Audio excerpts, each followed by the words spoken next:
इतिहास सिर्फ तारीखों का सिलसिला नहीं होता, ये फैसलों, खून, आस्था और सत्ता की कहानी होता है। और जब बात मुग़ल इतिहास की आती है, तो एक नाम ऐसा है जिस पर आज भी बहस थमती नहीं। वो नाम है औरंगज़ेब आलमगीर।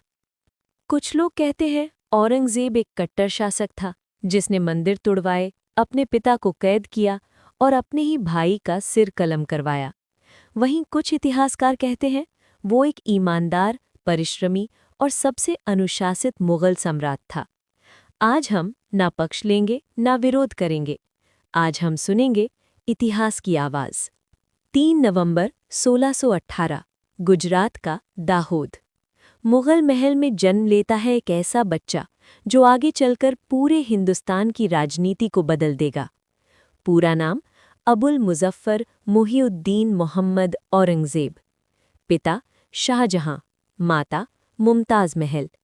4 भाइयों में औरंगज़ेब सबसे शांत, सबसे गंभीर और सबसे अलग था। जहां दारा शिकोह कविता और दर्शन में रुचि रखता था, वहीं औरंगज़ेब कुरान, कानून और तलवार में। दारा शिकोह, पिता का लाडला, उदार सोच वाला, हिंदू मुस्लिम एकता का समर्थक। औरंगज़ेब धर्मनिष्ठ, सख्त और सत्ता को ईश्वर की जिम्मेदारी मानने वाला। ये सिर्फ सत्ता की लड़ाई नहीं थी, ये विचारधाराओं की जंग थी। एक ओर सहिष्णुता, दूसरी ओर अनुशासन। और इतिहास गवाह है, इस जंग में खून बहना तय था। 1657, शाहजहां बीमार पड़ते हैं और मुग़ल सल्तनत युद्ध भूमि बन जाती है। भाई भाई के खिलाफ औरंगज़ेब चाल चलता है, पहले दोस्ती फिर धोखा। मुराद कैद होता है, शाह शुजा भागता है और फिर आता है सबसे दर्दनाक अध्याय, दारा शिकोह की हार। 1659 में दिल्ली की गलियों में एक राजकुमार की फांसी, और उसी दिन औरंगज़ेब इतिहास का सबसे विवादित बादशाह बन जाता है।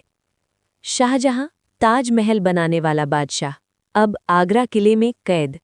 औरंगज़ेब का ये फैसला आज भी सवाल बनकर खड़ा है, लेकिन सत्ता में भावनाओं की जगह नहीं होती। औरंगज़ेब ये अच्छी तरह जानता था। 1658, औरंगज़ेब का राज्याभिषेक, उपाधि आलमगीर, अर्थ दुनिया को जीतने वाला। उसने दरबार बदला, संगीत बंद हुआ, शानो शौकत घटी। राजा नहीं, खुद को खुदा का सेवक बताया। लेकिन क्या इतनी सख्ती राज्य चला सकती थी? औरंगज़ेब का शासन कानून से चलता था। फतावाए आलमगीरी, एक विशाल कानून ग्रंथ। शराब, जुआ, अय्याशी, सब पर रोक। भ्रष्ट अफसरों को सज़ा। लेकिन कानून जब धर्म से जुड़ जाए तो विवाद पैदा होते हैं। 1679, जज़िया कर लागू होता है। हिंदू समाज में असंतोष फैलता है। कुछ मंदिर गिराए जाते हैं, कुछ मंदिरों को दान भी मिलता है। तो सवाल उठता है कि क्या औरंगज़ेब धर्मांध था या वो सिर्फ राजनीतिक विद्रोह को चल रहा था? इतिहास आज भी इसका जवाब ढूंढ रहा है। दक्षिण भारत, औरंगज़ेब की सबसे बड़ी भूल। बीजापुर, गोलकुंडा जीत लिए गए, लेकिन मराठा, शिवाजी, तेज, चालाक, गुरिल्ला युद्ध का उस्ताद। आगरा की कैद और शिवाजी का भाग जाना, ये औरंगज़ेब के लिए सबसे बड़ी राजनीतिक हार थी। संभाजी की मृत्यु मराठों को रोक नहीं पाई। 25 साल तक औरंगज़ेब दक्कन में फंसा रहा। खजाना खाली होता गया, साम्राज्य फैलता गया, लेकिन जड़ें कमज़ोर होती गईं। इतना बड़ा बादशाह, लेकिन खुद के लिए टोपी सिलता था, कुरान की नकल लिखकर पैसे कमाता था। शाही मकबरा नहीं, साधारण कब्र। शायद औरंगज़ेब दिल से बादशाह कभी बन ही नहीं पाया। 3 मार्च 1707, अहमदनगर, 88 साल की उम्र। मरते समय उसने कहा, मैं अकेला आया था, अकेला जा रहा हूँ। और सच में इतिहास में वो अकेला ही रह गया। औरंगज़ेब के बाद मुग़ल साम्राज्य बिखरने लगा।